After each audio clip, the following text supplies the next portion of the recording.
Good morning. You're listening to Central Wisconsin's 24-hour information station, AM 1320 WFHR.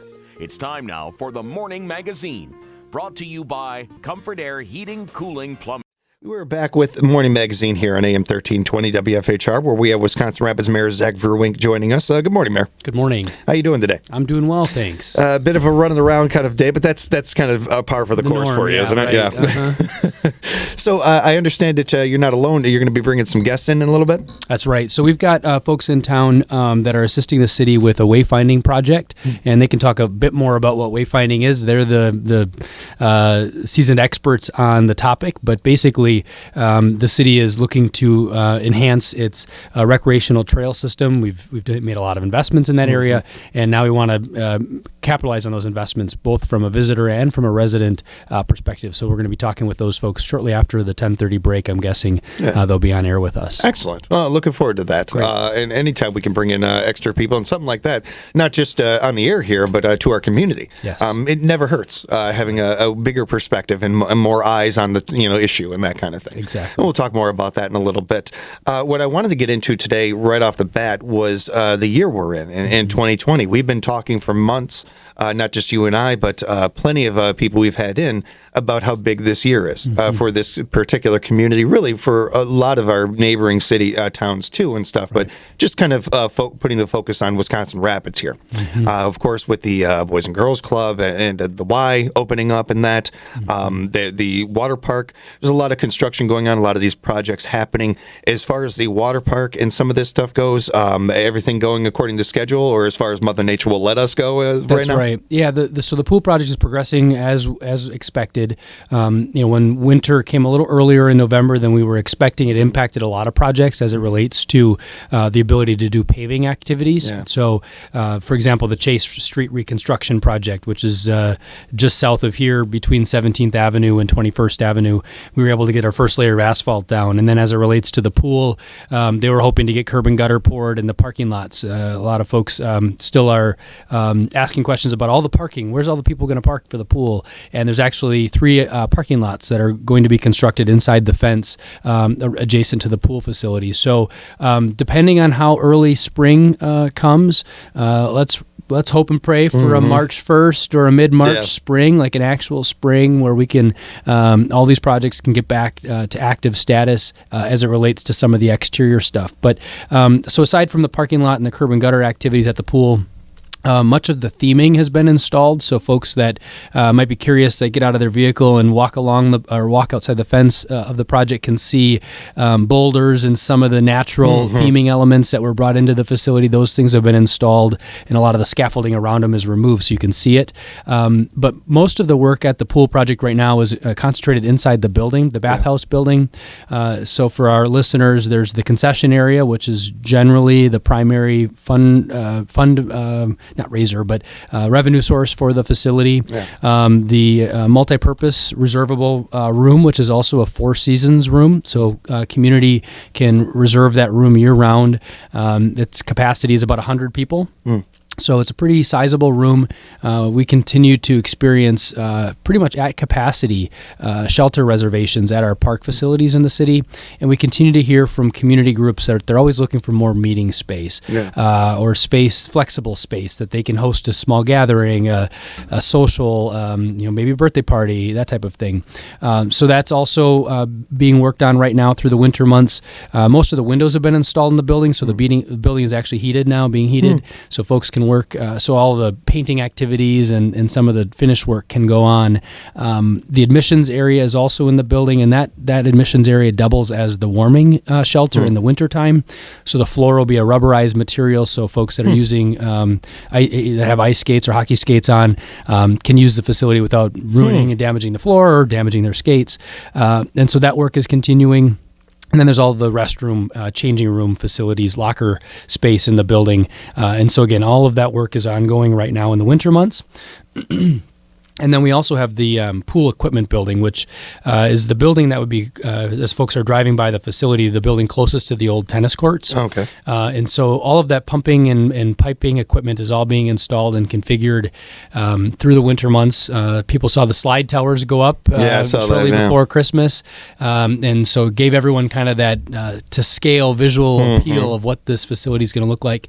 There are 2 other small slides that'll be placed in the zero depth entry kiddie pool. And those you can actually see them sitting in, the old tennis court area right now.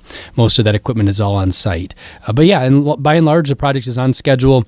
We'll know more about the opener date when March and April roll around, because that'll determine how much we're able to stay on schedule. If we have a really late spring, that'll impact the opening date. But we're still telling folks it's going to be early June. We hope for schedule, unless something changes with the schedule. Saw you, Pam and I went to the Hot Stove Rendezvous. Saw you there this past Friday. It was a great event, really nice time. Speaking of great places to have events, the Mead always does a fantastic job hosting people. They have for a very long time. Yes, and nice job by the Rafters with everything that they always do. The top class organization, really great people over there. One of the things that I thought about during that, though, was especially after seeing you there, was thinking, okay, well, this water park and the Rafters being right there, and that's going to be so cool, especially in the spring and summer for people. Yes. There's just something for literally everybody there. Even if you don't want to go to a baseball game, go to the park, or either or both, or go to both of them even. But I did think of the parking too. That was one of the things that popped in my head. And so that is something I heard you mention it in the conversation there, that's something you plan for as well. Right. The architects of this. Right. There's going to be plenty of parking and that. So yeah, there's at least 100 more spaces that will be inside the fence, both for staff parking as well as patron parking or user parking. Yep. So we're talking about 2020 here, and not at all to jump ahead too much, but let's look at, say, 2021. These projects are done, and they're up and running and everything. What work comes into play then? Like, it's certainly there's going to be 100 factors that we don't see coming, and I'm not asking you to predict that kind of thing. But just off the top of your head, like looking ahead and everything, like I know you do. You wouldn't be in this position if you didn't. Right. What are things that you're already kind of not bracing for, but embracing, ready for when it comes to that? A lot of these facilities will only be as successful as our programming will be. So whether it's pool, I know working with our recreational supervisor on what sort of programming they're going to offer. I met last week with the Wisconsin Rapids Area Senior Association, RASCA. There's the supporting entity of the Lowell Senior Center and some of the senior programming in our community. And, they're already very hyped about what's the water walking and what are the senior programming and lap swim and senior exercise that will be available at the pool facility. So it's things like that, really offering solid programming, listening to the community, asking really what do they want, what are their expectations with programming. Other unique programming such as scuba lessons, potentially offering scuba diving certification and training within the pool facility in the deeper pool section, which could be a great collaboration with Northward Pedal and Paddle, the business that has acquired the former Chamois Car Wash and is redeveloping that. Their proximity to the pool is no secret. They were very interested in recreation and they were a business that was looking at whether or not they wanted to be in Rapids, Rome, or Stevens Point, and ultimately they decided Wisconsin Rapids because of all the recreational emphasis and priority that the city has been placing on these projects. So I would say programming is one. Marketing, we're going to continue to need to make people aware of these facilities. I don't think we're going to have a problem filling the pool with people. I don't think that, especially initially, but there might be opportunities as you bring up the Rafters, you bring up hotels, to offer some packages where folks that might want a stay and play package, stay and golf packages are very popular in our community. A lot of visitors take advantage of those, whether it's staying at the Mead and golfing at Bullseye or Ridges or Tri-City. Those are things that we can continue to work with our Visitors Bureau about as well. Now, I've had this question, not this particular question come up, but they've kind of worked around this as far as talking to listeners about this. When the water park is up and running, who owns the water park? Is it a city-owned thing? It's a city facility, correct. And so the employees that work in there, they're going to be city employees then? That's correct. That's the understanding we have today. Depending on how challenging it is for our recruitment, sometimes it may be worth exploring a partnership with the YMCA or the school district. From a concession standpoint, The city doesn't offer food service activities Right, today. I right. mean, we do through partners at the Centralia Center with a nutrition program there. But the school district could be a logical partner as it relates to food service because of the summer nature of that. YMCA hires quite a few lifeguards, as does the school district. So there might be some efficiencies to be gained by working with some of those entities, either directly, but at this point, the city is planning to hire those folks. In the financial analysis and plan with the project, all of those figures and all those hires were baked into the plan. And again, from a tax or a cost standpoint, the residents that receive their tax bills in December reflect the 2020 budget and the amount of dollars it will cost, as we predict, to operate the facility. So, we budget pretty conservatively. There aren't, we don't want surprises because that really creates stress and pressure on city operations. And so I believe we've budgeted very conservatively as it relates to operating the facility this year. But with that said, we don't really know 100% until we operate it for the first season. So in terms of other things that we're anticipating, as it relates to riverfront projects, we saw the completion last year with Demetz Park and the trail along Demetz Park. We're going to be talking about wayfinding here shortly, so I won't get into that now. But that'll be one area of improvement and implementation that we're hoping to accomplish through their work. Again, programming. Those riverfront spaces are only as great as we decide to explore and use their various potentials. And I think with the riverfront today, it's aesthetically pleasing. It looks great. There are folks that use it for fishing, use it for kayaking, canoeing, paddleboarding, but there are more opportunities to program those spaces. I think we've just last year we've had a couple of folks approach us that are doing yoga and wanting to do outdoor yoga. I've heard about that. Yeah. The fitness park now also in Demetz Park with all the fitness stations there. There's folks that are wanting to do fitness classes. So again, those programming amenities and those spaces will only be as good as we program them. We've also been approached by the city band about potentially doing some outdoor concerts downtown on the riverfront, in addition to the band concerts that they do every week at Robinson Park. The Veterans Park work is ongoing. If folks have been by the Mead Rapids View Park, which is where the Clock and Bell Tower is, in the last week, the railing is being installed as we speak, and much of that river wall railing was shot, for lack of a better word. I mean, you walk up and you can push against it and you literally can fall over the river wall. That's unsafe, right? And so we had to take care of the safety improvements as well as find ways to do pretty conservatively improvements to those parks so that way it attracts more user and interest from the community.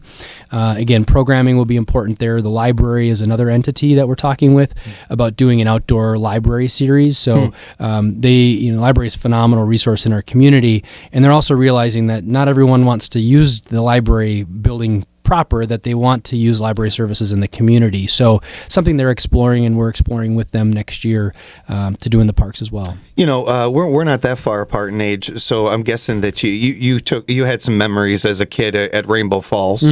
How much did that business, the Rainbow Falls whole thing, the success and the ending of it, how much did you learn from that when it came to this project? Obviously not just yourself, but you and your committee that decided to do the water park and everything. Yeah, I think as it relates to that business, they were a for-profit enterprise versus us being a nonprofit. So I think just that distinction. But in general, our region really, since the closure of that facility, lacked any real advanced, fun recreational facility. And I think that was in furtherance of the city's planning, that we're not going to build something that's direct competition of another facility where we're going to have to maybe struggle to get by. Marshfield's planning a facility, but it's a smaller scale than what we are. And frankly, our region's population is larger than the Marshfield area. So really bearing in mind that area that's underserved or not served today was a big component of our planning effort. That interesting from a demand analysis, predicting what's the potential reach and use by the community was a big consideration. Yeah, just thinking, with the committee and yourself and everybody's age range, and that it had to have had some memories of that place too, and had to have played a bit of an influence on this as it is. Yeah. Now, the big one that comes up with a lot of people in today when it comes to the area is retail, and and everybody wants more and more businesses around here, more and more that kind of thing. Right. And that goes along with every single community in America. There's people in Los Angeles that want more business. So it's not something that isn't, this isn't the first time you've heard this proposed to you or anything. But how is that going? How is it as one of the billions of things on your checklist? How is that going on that list? Well, it's not all that far off the top for a couple of reasons. One, as it relates to shopping and retail, the city plays a role. It isn't the only role. Sure. It isn't the only player in the game, so to speak. There's a couple of considerations. First, we can't forget the market realities of online and the effects that has on retailers' decisions to expand. I took a call from a resident yesterday in the office. Was very had a lot of great suggestions and potential ideas for us to chase. Just in the last week, I did make contact. I try to stay close with the property owners of these vacant stores. So whether it's the former Staples, MC Sports, WG&R Furniture space, or the former Shopko, and the others. If we've got a lot of real estate folks locally are working with those business owners or property owners as well. But as it relates to the Shopko space, a couple of points that I'll share with our listeners this morning from my call with them. They bought 81 of the Shopko stores that closed. There were 400 Shopko stores that closed in that piece. So this company that owns our store or the box in Rapids owns 81. And of those 81, since they bought them last June, when the stores closed, they've sold 12. So only about an eighth of the stores they've had success with. They've fielded leads with our store with a couple of retailers that they're continuing to talk with. Those names are probably on the list that the Tribune, when they asked community residents what they wanted for retail preferences. And then more recently, they've engaged kind of a site selector or a matchmaker, if you will, to secure occupancy. There's been some folks that have approached us saying, well, what about a change in use from retail to light manufacturing or a light industrial? And my response to those folks is it might be a little early. I think we want to try to exhaust the retail, the current configuration with parking and accessibility and visibility of that site. We want to try to give a solid effort at the retail stuff first. When you talk about pursuing retailers in that, one of the first that residents and personally I think would be phenomenal to have and attract to our community would be a Target. And when I talked to them last April, to your point about everyone in the country's looking for retail, that was exactly what the VP of real estate told me. She said, you're one of 400 communities that had Shopkos that are contacting us to potentially come to their market. So as we get closer to a year from that original contact, we'll be circling back with them to see if their plans have changed. They're not adding stores in Wisconsin, much less the Midwest. And so that's one that potentially could fit that entire store, and we wouldn't have to subdivide it, which is another option for that space. And as it goes to the former furniture store and the Staples building, the property owner there is more local. He's out of Eau Claire, stays in touch with his communities in which he owns property, and so he was just in Rapids last week or the week before, and we had a conversation about some of the potential leads that he's chasing to fill that space. He's a pretty aggressive deal maker, which is great because he's more motivated, hopefully, to attract somebody to take that space. And again, something that is not all that far off from the top of my priority list, particularly as it relates to just development in general. Oh, certainly. Property is worth more when it's occupied, right? And we want to preserve the property, the real estate property tax base that we have in our community. The last thing we want to do is have some of these vacancies draw on the property values surrounding them or their own property values in the future. So that's kind of an update on the retail front. Appreciate that, and especially I appreciate the transparency as you always give us, the kind of behind the curtain look, because for a lot of people out there, Target is something you just pull that out of the sky and say, we'll just throw it in there, no problem. It just doesn't work that way. And none of these things, even if Target wanted to be in that spot and thought, oh, you know what, thanks for calling us, this is a perfect marriage, it's not going to happen overnight. There are so many other things that have to happen before this actually takes place. So having some patience with this one is something I think everybody has to kind of keep in mind. And you yourself in your cabinet, I'm sure, have to keep that in mind as well, because you guys want things to go on too. As quickly as a resident down the street wants it to go on. Yeah, right? yeah. Not only are you citizens, but to be blunt about it, you have an election to win. So I mean, you want these things to kind of happen as fast as possible. Totally. So you're working on it too, and we appreciate the kind of behind the curtain look at that. We are coming up to 10:30 here, so we should have our guests coming in soon. Was there anything that you wanted to touch on before we brought them in? So other projects that are happening, folks have said, what's that big building being built downtown near the senior center, near the YMCA? I was going to ask, Yeah, so we've talked a little bit about that, but maybe haven't specified where that is. And so basically that building is an apartment complex. It's being constructed by a developer, the same developer that built the units right across from Lincoln High School. This property is different in that it is age restricted, 55 and older, and preferences for veterans.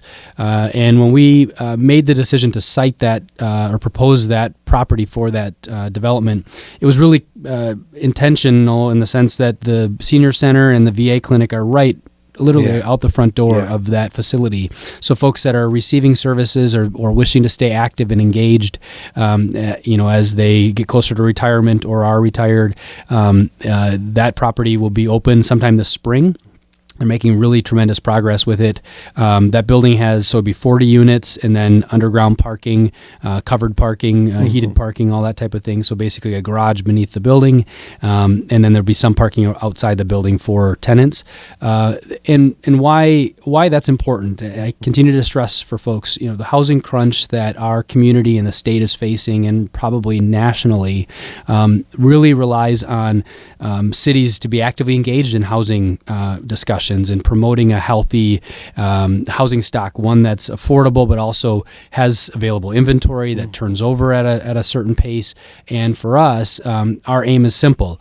Folks that are occupying single-family homes today that may want to downsize or get out of the obligation of home ownership can now move into an apartment complex, thereby creating an opportunity for a young family, a starter home, or maybe a second home for people that are looking to occupy and own their own home for the first time, or again the second time, or others.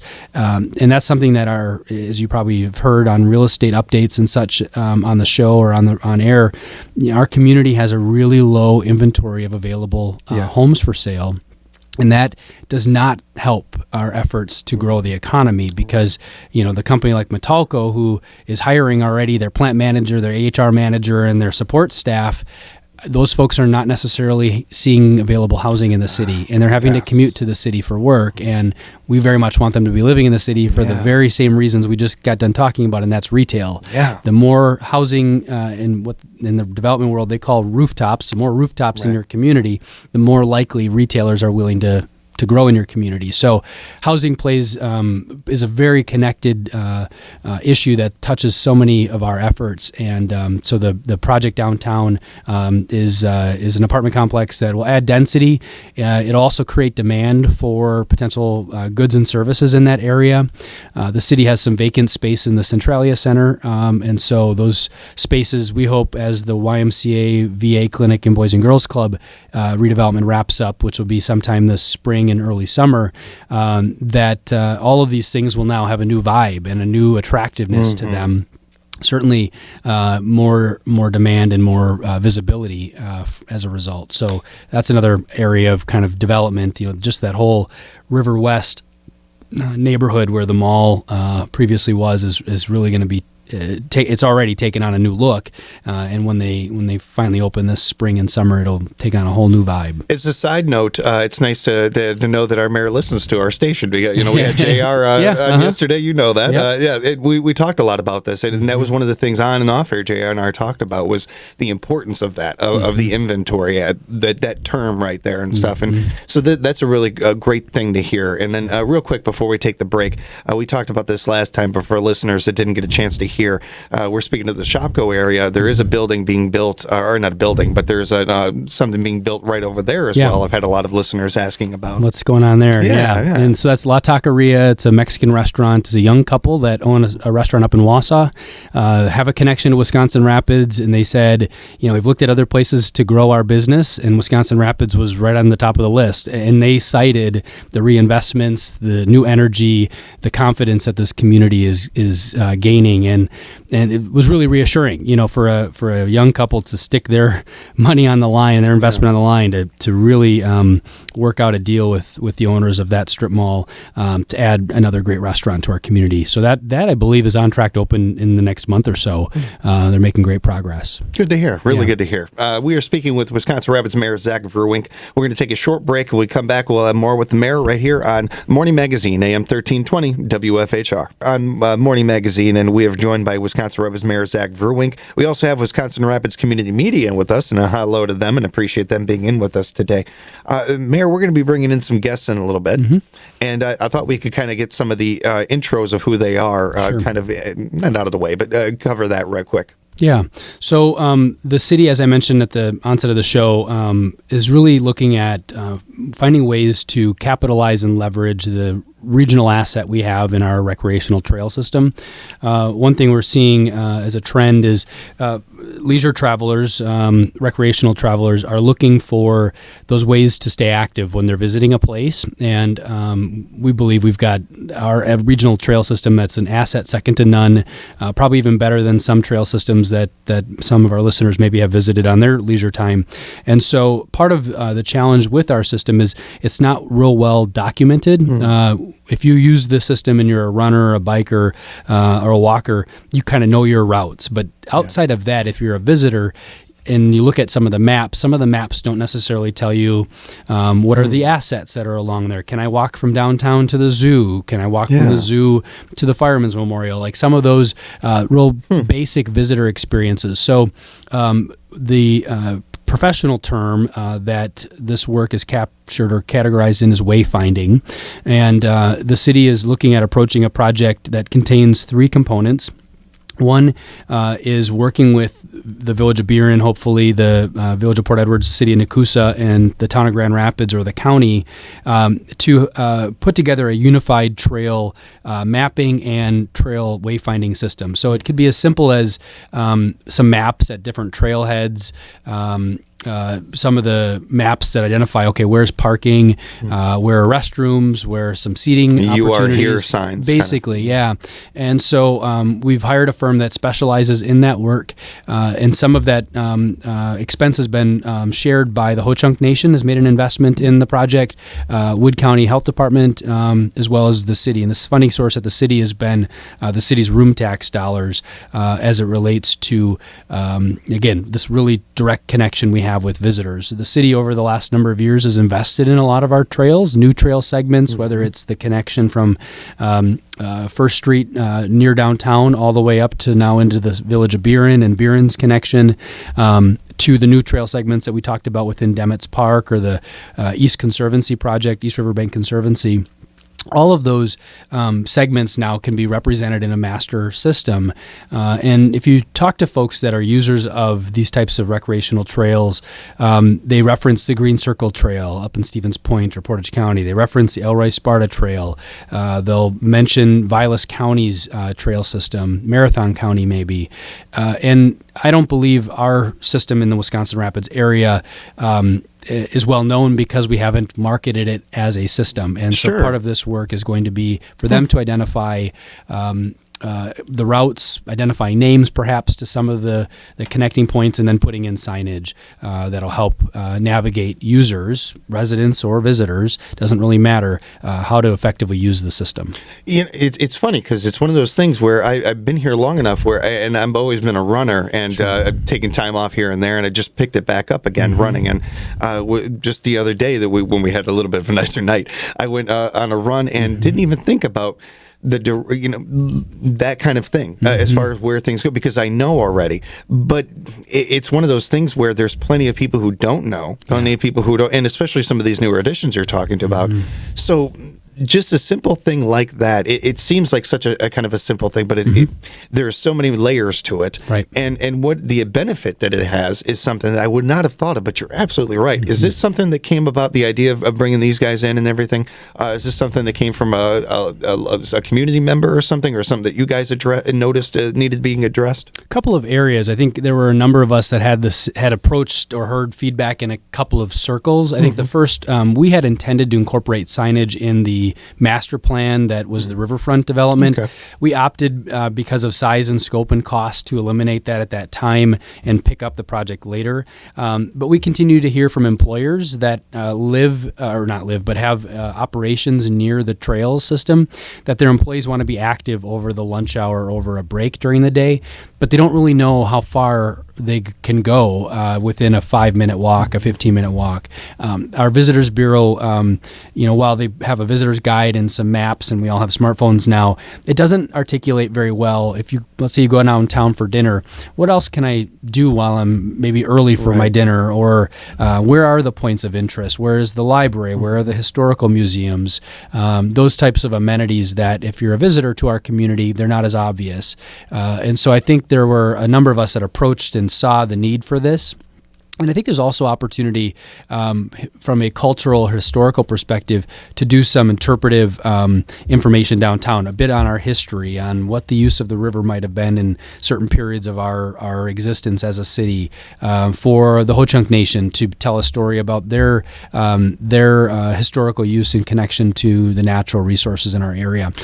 So those are kind of the way that this kind of has come together, and that's why it's been really a collaboration of folks in the community, not just the city deciding and leading this by itself. It's a real mutual meeting of the minds kind of thing. I wrote down history of the trails. Wrote down, me and you, we've been working together a bit now, because that's exactly what I wrote down here, because I think that would be a very cool aspect of this. Yeah. I know that one of the things that we have going for us in the Midwest here is our history, and we have a proud history in it, and we have a lot of people who are interested in that history. Yeah. So that makes a lot of sense. And the moment you send the Ho-Chunk Nation being a part of it, that certainly popped in my head too, as far as that angle. So there are some really nice additions that can be made from this group coming in here and helping us kind of straighten this out a little bit, if you will. Definitely. I want to remind our listeners as well that the phone lines are open to you, 424-2600, 715-424-2600. If you have any questions for the mayor, please feel free to call up.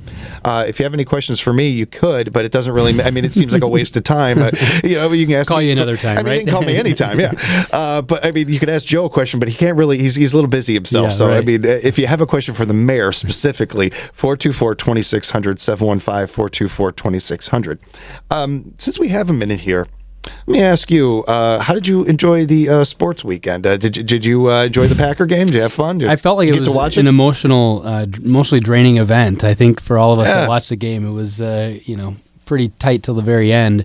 But it was nice on Monday to, have come off a good winning weekend, and it's going to be a tough weekend for us. Tough game for us next weekend, or this coming weekend. It's tough to beat any team twice. So you've got a lot going for you on that if you're a Packer fan, because what San Francisco did the last game is not going to be the way this game goes. It's a whole different set and different. The offense is going to be a lot different going into this one, and I think it plays into Green Bay's favor because they know what's going to be thrown at them for the most part. Right. There's only so much difference that a defense can do, and moving Joey Bosa over here or whatever and that kind of thing. You can't do a whole lot different. It's really on the offense. They're playing to that, so the offense can change it up a lot. You got a great offensive mind there at coach, and obviously Aaron Rodgers is Aaron Rodgers. What I found kind of funny, just sitting on the side, I was with a bunch of Packer fans watching the game, or texting with them back and forth and everything, and every one of them were saying, how we can't. They're scared of Russell Wilson. They don't want. They don't want to count Russell Wilson out, rightfully so. Right. I found that interesting because as a lifetime Bear fan, that's what I've dealt with Packer fans. Is my team could be up by 21 points if Brett Favre or Aaron Rodgers is over there. I don't feel good about it. I don't feel good. Even like hours after the game that we've won, I still feel like Green Bay is going to pull that. Like Aaron Rodgers is going to have a comeback somehow. So you guys got a little bit of that taste there with that. And did it feel cool to kind of even taking the emotions, that part out of the game as far as that, being able to see a guy like Russell Wilson kind of come back to the States and everything. Yep. There's a kid, he spends 1 year here, and the rest of his career, he's always talking about how much this area meant to him. Right. And have to come back to Wisconsin was quite a feat for him. I watched his post-game interview the weekend prior, and he made it sound that he hadn't known that he was going back to Wisconsin, and it was kind of interesting to see the reaction and emotion on his face. So we have another guest joining us today, and let you go ahead and introduce yourself, sir. So Jeff here is from Corbin Design, and let him talk a little bit about what he's spent time doing. We did a little introduction for your benefit before you got here as to the city's view on recreational assets and amenities and what we hope to accomplish with the enhancement and your work here in the city. So maybe you want to talk a little bit about what wayfinding is and your approach. Certainly introduce yourself to start, but I think it'd be good for listeners to hear what you spent some time doing. As a side note, I really hope you get reelected because I need this job, and you're very good at this stuff, Mayor. Should I not ask the questions? That was fantastic. That was perfect. You just did exactly what I was going to do. So, nice job. But yes, please go ahead, Jeff. Hi, yes. My name is Jeff Vruwink. I'm with a design firm. It's called Corbin Design out of Traverse City, Michigan. We're a small design firm that specializes in wayfinding programs, small and large. We handle cities, hospitals, universities.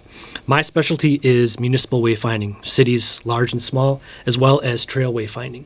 So this morning we just got out of a meeting with a group of stakeholders who are now involved in the process of helping us determine some strategies and recommendations as it relates to wayfinding for the trail system, parking, and pedestrian system for downtown Wisconsin Rapids. Very interesting work you do, Jeff. I'd love to have you on sometime to be able to talk to you, just pick your brain for an hour, because it seems like a very cool job and very interesting. I could talk about wayfinding and principles and signage forever, so you probably don't want to get me started. I am a sucker for that kind of information, so I would love listening to it. But for those out there who don't know that much of the term, what is wayfinding coming from you? Yeah, it's interesting. Sometimes wayfinding is confused with wayfaring. So wayfaring is a nautical term. Wayfinding is land-based navigation. So for us, we define it simply as direction for people in motion. So what we try to do is create a series of strategies and recommendations as it relates to signs to help direct and inform people. So as you're navigating an environment, we want to keep you from getting lost. It's as simple as that. So we provide information at key decision points to help you find your way. Fantastic. Well, very well said. We have to take a really quick break, but we'll be back with more with Jeff and Mayor Zach Vruwink of Wisconsin Rapids Community Media right here on Morning Magazine, AM 1320 WFHR. Wisconsin Rapids, we have Morning Magazine, and we are joined today by Wisconsin Rapids Mayor Zach Vruwink, along with Jeff from Corbin Design, and thank you both for being in with us. Jeff, since with the time we have left, I'm going to kind of just pepper you with questions here a little bit, but I appreciate you being in with us, and you just came out of a meeting. So I'm kind of wondering about some of your observations of the area, your first takes, if you will, kind of from that. Yeah, absolutely. So I've been on site since we spent the entire day here, myself and my partner, my project manager, Maura Miss, and so we got a chance to experience the community firsthand. We like to do this because we come in kind of cold. We do some research, but we try to come in as what we like to experience things as the first-time visitor. What do they see? What is their experience? How easy is it for them to navigate? How intuitive is the environment? Then we're also looking at for tourist-oriented activities and destinations. So things like orienting yourself against the river, understanding where business is and where the trail cuts through. And I think our experience is that, well, first of all, this is an extremely beautiful environment. In fact, it's interesting because it has a lot of parallels to where our office at, which is Traverse City, as far as the climate, the temperature, the area, the scenic beauty, the access to the water and the river, even the community as well. And so those things, I think, all kind of connect with us. Sure. And then we need to get down to the nuts and bolts of things. So looking at where those trailheads and trails cut through, so the practical aspects of it. If we identify a trail access point and trailhead, is there parking? Is there what other access or amenities are nearby? Mm-hmm. So those are sort of the utility things. We also look at character and culture of the community because we want to reflect that in the sign design itself. Trails a little bit less. For us, we want the trail signage to be, we use this line. We discussed this directly with the stakeholders today, which is apparent when you need it and transparent when you don't. Yeah, so you want it there as you're a trail user, kind of be able to find your way. But if you've been on the trail a couple times, we want it to sort of disappear on you. We want you to experience the river and the environment, not be focused on the signs the whole time. Honestly, a true sign system works the best when it guides you and directs you, but really doesn't interfere with your experience. Wow. On the city side, when we talk about pedestrian and parking situation, it's a little bit different story. That sign then can communicate more of a brand of the community. So communicate some of the style, maybe history, culture, is reflected in the sort of physical construction of the sign, maybe the branded or color elements. And so we're looking for that input as well. One of the stakeholders today mentioned that signage can be sort of a sculptural or artistic piece. And it can. So, and that's what we strive to do with our designs, is take something that's sort of mundane as a utility, as a sign, and turn it into something that could be sculptural, beautiful, artistic, so that it feels like it is a more than just a sign with arrows pointing in directions. Yeah. So, how long have you guys been doing this? Or first off, how long have you been doing it? I've been with Corbin Design 15 years, but I've been doing this, it's really 30 years. Long enough to where you don't know off the top of your head. Yes, it's a really long time. I've been involved in the sign industry my entire career. So I started out in sign manufacturing. I actually worked for the Lincoln Park Zoo developing their signage and graphics there. I worked for several architecture firms designing signs internationally. This is the most rewarding, working with communities where I'm here, I meet the people, I get to experience the environments, was where my passion's at. Did you say you worked on Lincoln Park Zoo? I did. I was a staff sign designer. I love that sign. I love that area. That's crazy. That is awesome. That is one of my. That is a really that you can see the change in it from when I was a kid to what it is now and stuff. That's really cool. That's fantastic. What a small kind of meeting of the worlds there. So when you and you've got plenty of research and different things that are going to go on with you and your team still, of course. But just off of your first impressions and of the area and everything, what are some opportunities that you can see for this? Yeah, so I think Maura, my partner, stated this very clearly. In a lot of areas, it's a blank canvas. There's not a lot of signage, which is good. So we don't have to worry about competing with additional resources or utilities that are out there. And also, we can come through with a system that's going to be, I think, it's going to improve and change a lot of the way people access these trails for the better. And so I think that was one of our biggest observations. I think the amount of access points and destinations in the community is another thing that really struck us. So sometimes we get into a situation where we develop what we call a destination list. We kind of highlight all the areas, amenities, and destinations. And I sort of look at that and separate it into categories like public destinations versus, let's say, tourist-oriented, first-time visitor destinations. This community's got a lot of those secondary, those bigger tourist-oriented destinations. So our signs can direct to things people want to do rather than having to direct to things like just the post office or just these kind of landmark destinations. It really creates a broader sense of awareness for visitors of what there is to do and things to experience. Even locals who maybe don't have forgot about destinations or don't realize how close some of these places are, these signs can help promote those. When it comes to walking into a community like this, I'm sure that you have different things that you're looking at. One of the things that you guys don't have to necessarily worry about too much is that there's already plenty of traffic on the trails. The trails are very used and everything. So having something like that kind of already in place, does that help as far as setting this kind of up and understanding, well, we're not trying to, and these trails are pretty well used, so we don't have to worry necessarily about bringing people to the trails. It's kind of like once they're on the trails, what can they do, where can they go, that kind of thing. Absolutely. In fact, it's the best circumstance because now we have actual user data, how people are, how long they're on the trails, what they're doing on there. Are they bike riders? Are they walkers? What are they accessing along the trail? What are they looking for?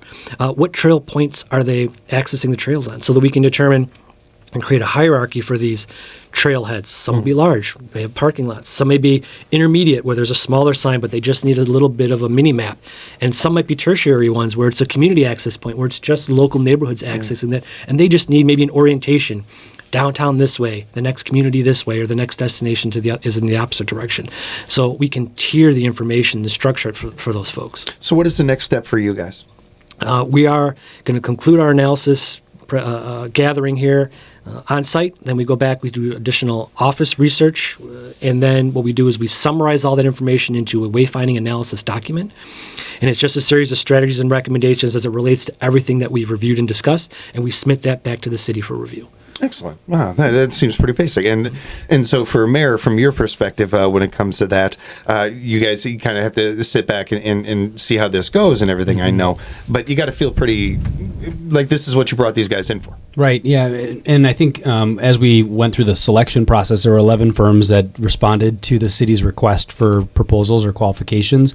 And Corbin was a standout in the sense that one of their objectives is affordability and achievability of implementation.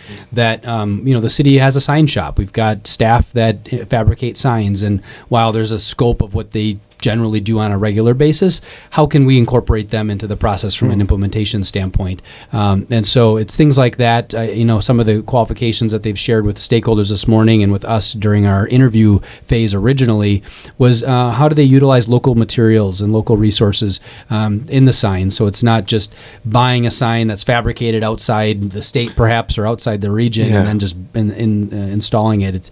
It's about recognizing that community's culture and character through the design process. I don't like putting people on the spot. That's not the kind of interviewer I am. But I did think about that, and that was something I wanted to talk to you guys about off air. So I appreciate you bringing that up. And I think that the community, any community, but especially our community, embraces that, and is very, very happy to hear something like that.